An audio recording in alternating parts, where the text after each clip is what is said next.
Hello, everybody, and welcome to the Marvel Plus podcast, the show where we talk the Marvel shows on Disney Plus and how they connect to the MCU. My name is Brett, aka Enigma9011, and you can catch this podcast live over on twitch.tv/Enigma9011 every Sunday at 7 p.m. Eastern. You join the chat, join all the fun theory talk. If you're a subscriber over there, we'd love to have you in on the conversation. But if you can't catch live, that's A-OK. It drops the very next day over on YouTube at 12 noon Eastern. You give it a watch, give it a listen over there, and we'd love you for it. Today, we're continuing our Miss Marvel talk. We're talking episode 3, simply titled Destined. So, what happened with our good friend Kamala last episode? So Kamala's going through some stuff after her convention. Nightlight is all in the news. Her popularity through Zoe and her social media presence. We met Kamran, the new boy in school that she's crushing on. And it's going to lead to the Eid festival. They're celebrating. And Kamala's going to have an opportunity to save a kid who's being a dumbass up in the tower. Kind of has a 50-50 experience with rescuing him. Ultimately does fail, though, after another vision of what we presume to be her grandmother making an appearance through the bangle.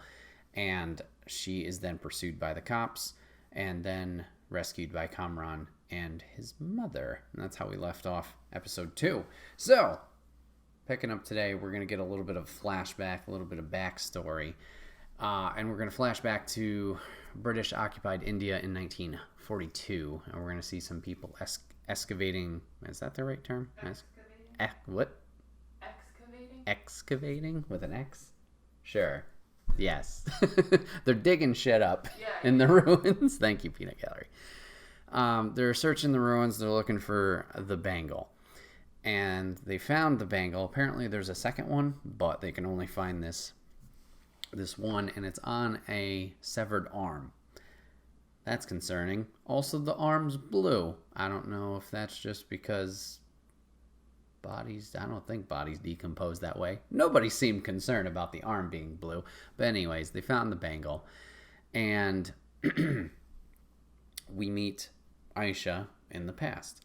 And they find the bangle. They're talking about how they need both of them.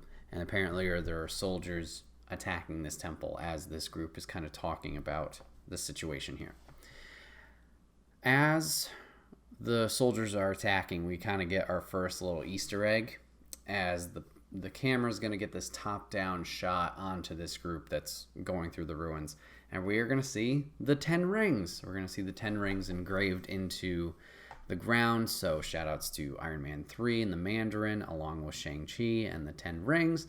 So, hey-oh, little Easter egg there. Aisha's going to put on the bangle, and her friend are going to divide and conquer as the temple collapses, as they will split apart. So, we get this backstory because the other woman in this situation, her name is Naja, I believe it was. That's Kamran's mom. And she's explaining the situation to Kamala, and her friends are there.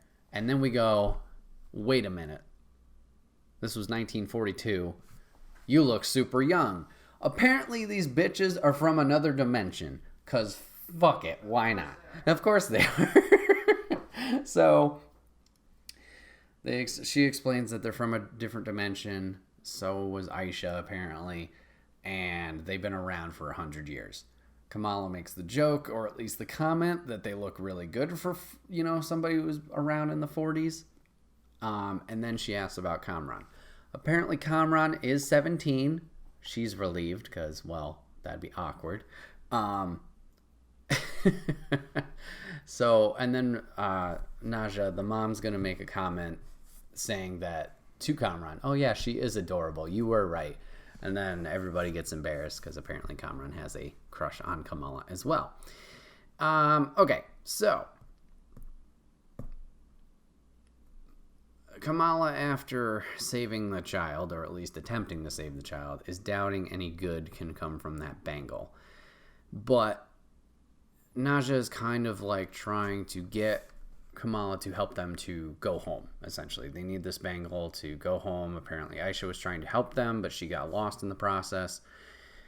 And now that the bangle has been found, they realize she's part of the family or whatever and needs their assistance. A little fishy here, how she's kind of ploying, but we'll continue on. And then the last thing pretty much of importance that is going to drop from this scene is Naja is going to say they are from the Nor dimension, which I believe they said was light, and they are the Daijin. I had no idea what Daijin was, but we're going to get some answers later. We'll get the normal Marvel opening, and now Kamala has shown up at Bruno's place. She's going to give him the whole lowdown of what what has happened here. And says how she's Daijin too, apparently, not as guardian or alien like she might have wanted to be. And they talk about the bangle. And Kamala's going to ask if he knows anything about interdimensional travel off the top of his head. He says no, but he'll look into it. And then Kamala, before she leaves, Bruno's going to break the news that Nightlight is trending. So we're going to see a bunch of videos of her doing good stuff and also kind of failing at the rescue attempt. So let's skip over to not a new character, but like a new set of characters. And we're going to see Agent Deaver, the cop lady. She's arriving at the mosque, and she is pretty much just asking away and kind of interrogating one of the board members there, along with Nakia. And we got our second reference here. Damage control is now confirmed. So Agent Deaver, along with the cop from Spider-Man No Way Home, they are part of damage control. If you don't know what damage control is, it's essentially the cleanup crew for superheroes. I think they might have referenced it in phase 1 with the one-shot side stories like on the DVD things. So damage control's here. Cool to see that, but essentially they're cleanup crew for all the superhero business. There are things that they leave, things that they destroyed. Words are hard. I also thinking about it now, we might have seen damage control even in Spider-Man Homecoming, because I don't think Vulture's part of damage control, but the things they found from Stark's stuff, they either stole from damage control or damage control missed it. But yeah, so cool little Easter egg there as well. The agent is being a bitch, like Mrs. G in chat says. And Naki is going to stand up to her, says, you guys can't be here without a warrant, fights them off verbally, and they go away. So goes back to Kamala, just checking out all the online videos that are trending of her. Naki is going to run in. She's not happy, collapses onto Kamala's bed. Shares the incident about damage control and how, unfortunately Muslims have the target on their back through this whole situation. Nightlight is not helping. Obviously, we're not great to the Muslim people, as we probably should be. More problems for them. She's not happy with the situation. But we did find out some good information here. Nakia did win the board member election, so she is officially a board member for the mosque, so hopefully she can make a bit of a difference there for the community and the women's community there. So now we're going to go to Mendi, which apparently is just some big family gathering party pre the wedding that Kamala's brother and his fiance are going to be having. And we just, there's not a whole lot in here. We just kind of hear more about the damage control incident. We learned that Sana, Kamala's grandmother, didn't attend her mother's wedding, like Kamala's mom's wedding, and isn't attending this wedding as either her son. So it's like, that's kind of sad. We get a little kind of a callback to last episode with the shoe thief. There's a kid that's stealing grabs a big pile of shoes and is running through the house. So I thought it was that at first, but apparently it's some kind of tradition where they hide a pair of shoes on the groom. So the brother will come out at one point. He's like, haha, funny joke. It's supposed to be one pair of shoes, not every pair of shoes. And they all laugh at that. So just a little callback there. And then Mom, before we leave this scene, is going to mention that Bruno had left a box for Kamala. So we're going to see what's inside this box. And it is a small mask for Kamala, the black and the gold, or at least the yellow, not black and gold, sorry, the blue and the gold, the blue and the yellow, as the more traditional Kamala Khan outfit. So cool to see that. And we'll get a little bit of a pretty healthy relationship moment here between the mosque board member that we had seen here earlier, along with Kamala. And Kamala's kind of doubting herself. Obviously, she went through a lot with that whole rescue attempt. She's doubting that she can do good or that this hero can do well. And she's asking this board member, like, what do I need to do? What do they need to do to be good? And he hits her with this quote: "Good is not a thing you are, it's a thing you do." And then I proceeded to type 5 dots and I said, that sounds familiar. Was that quoted? Was that already a Marvel quote and some hero put that, or is that something else? I don't know. But anyways, nice little healthy moment there.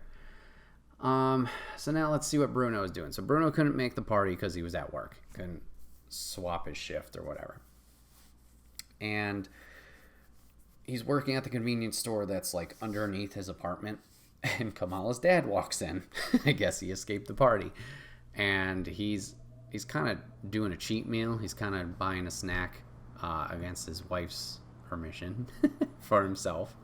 But he notices that Bruno is studying the Daijin. So this is where we kind of get, as an audience, our exposition of what the Daijin are, in case we didn't know, like yours truly. So it seems like they are supernatural beings of pre-Islamic folklore, as I write down. Thanks, Dad. And apparently there are hidden Daijin, which were kind of cast out and banished, and they are trying to find a power source in order to get back home where they belong. So, all right. So that's the importance of that scene. So Kamala and Bruno are going to meet up again. Kamala's knee is hurt. Interesting. All right. Bruno's then going to proceed to explain the situation to Kamala.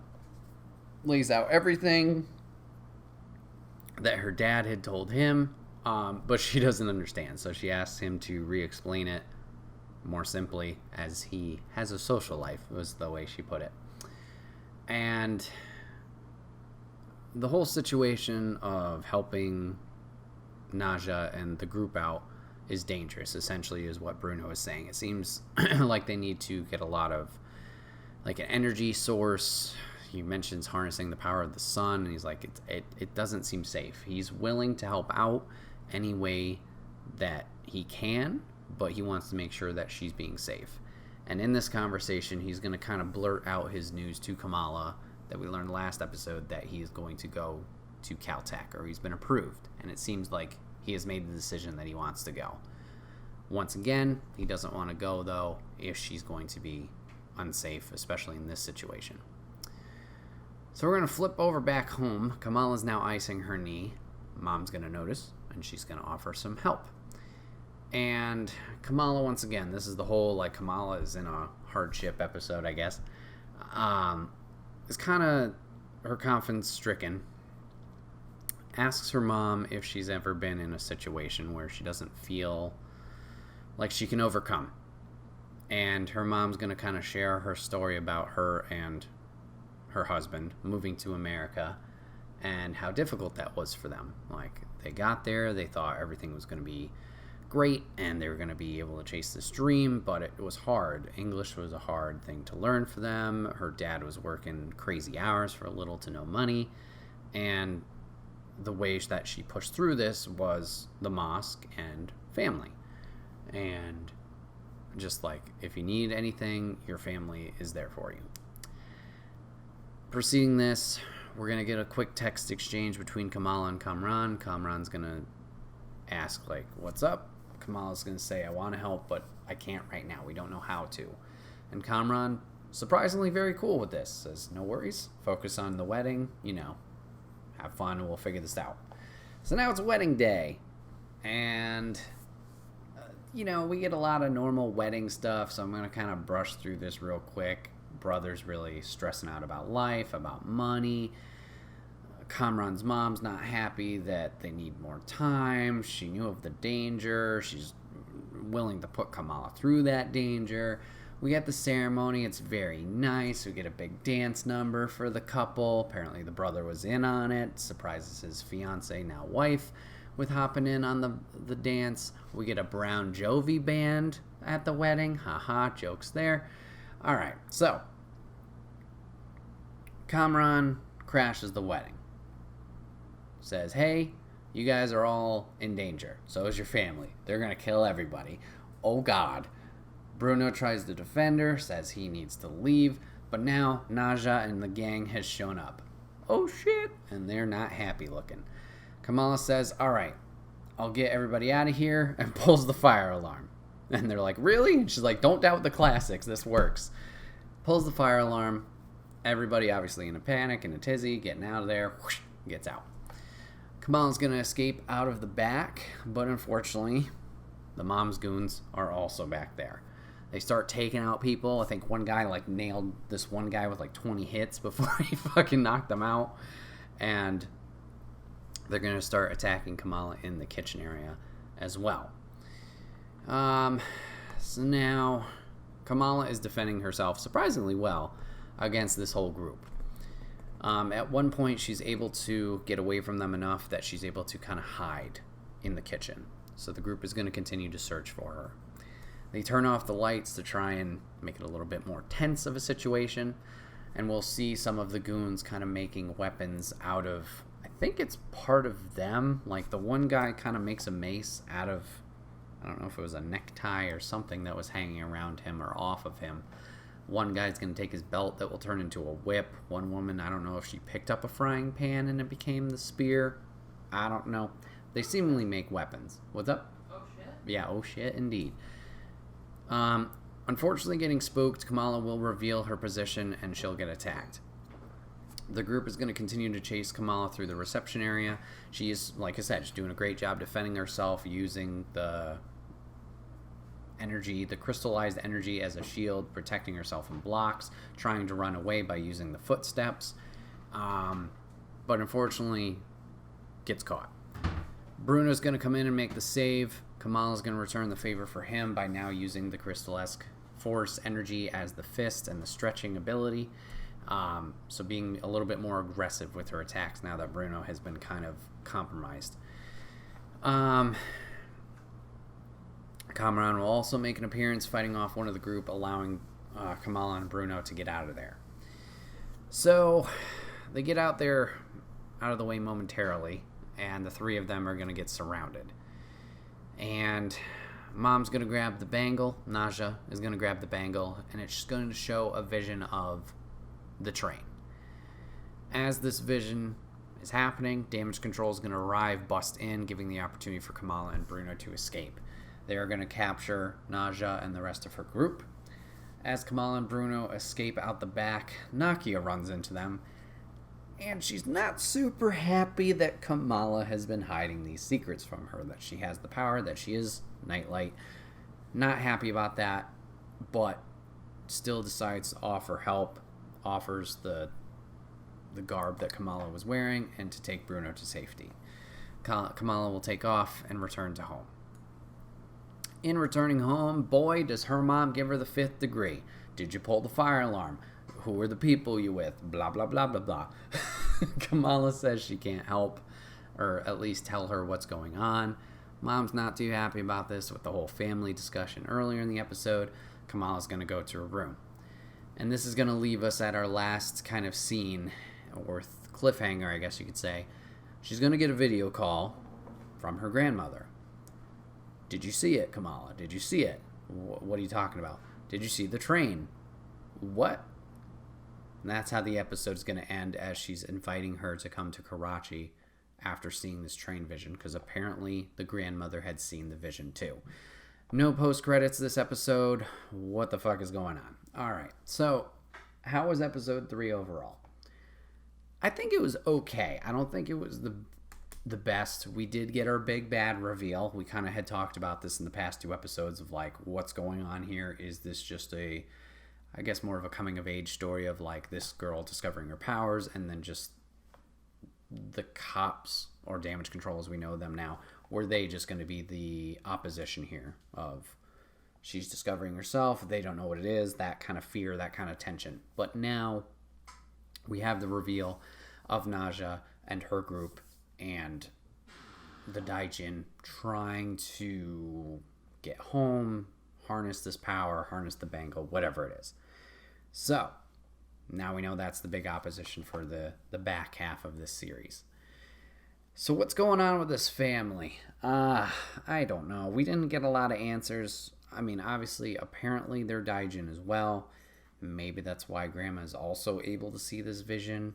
What do the visions mean? Is it people who have possessed the bangle as well? Is Aisha, the great-grandmother, is she trapped in the bangle? Maybe. Oh, I don't know. A lot of question marks here.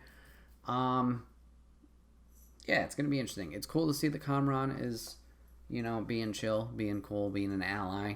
But yeah, I don't know. I'll admit, I don't know too much about Ms. Marvel, Kamala Khan's, not villainography, that's a whole made-up word. Villain catalog. I don't know who she fights regularly in the comics or stories, so it's kind of hard to know if this is new or if this is something they kind of pulled from with this, the Daijin characters. But it's nothing I'm familiar with, so it's not like Hawkeye, it's Kingpin, oh crap, I know the stakes there. This is interesting. We don't know what kind of power set these Daijin have. Obviously, we saw them kind of constructing the weaponry from objects. But other than that, we don't know what abilities they do hold. Mr. G in chat with a great question. Where's the second bangle? That's a good question, too. They mentioned maybe British people going through the ruins. Maybe they had found it before because they had done multiple swipes in the past. I don't know. And then the question is, how is that going to expand? Because let's be honest, the second bangle is going to show up at some point. How is that going to expand Kamala's power set now? Is she just going to have more control? Maybe that's why it's been kind of finicky. It's not her nerves per se. It's just because it's only one bangle and the two maybe communicate with each other or kind of amplify each other, work together. Maybe it will make her power and abilities more stable overall. I don't know. Or is it going to give her more abilities? As far as I know, like we talked about when the series first started, as far as I know, Kamala's just been like Mr. Fantastic, able to stretch. I thought she had super strength. She doesn't have super strength. Maybe the second bangle allows for that, or maybe I'm remembering totally wrong. But I knew about that power. I didn't know about this crystal defensive stuff. I don't know if that's new. Miss Marvel fans, please correct me. Maybe I should do a little bit more research. But yeah, it's going to be interesting. I wouldn't say this was an awful episode. It was just more of it felt different from the other two episodes in how it was presented, I guess.